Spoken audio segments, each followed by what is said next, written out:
Okay, 69, they want us to solve for M and for B. So basically they're saying here's a system of equations.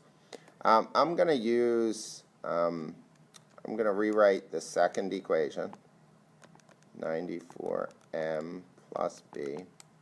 And I'm going to multiply it by -1, right? So I'm going to get -810 equals -61M minus B. And the reason I did that is so that I could add these two equations. So I have 1239 minus 810 is 429. I have 94M minus 61M is 33M, and B and negative B. So now I divide both sides by 33, right? And I get 13 equals M. So M equals 13.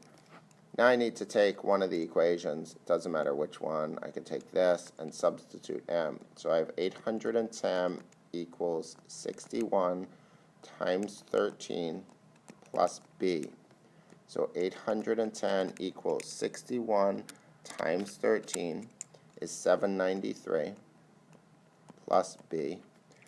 And then we subtract 793 from both sides, and I get 17 equals B.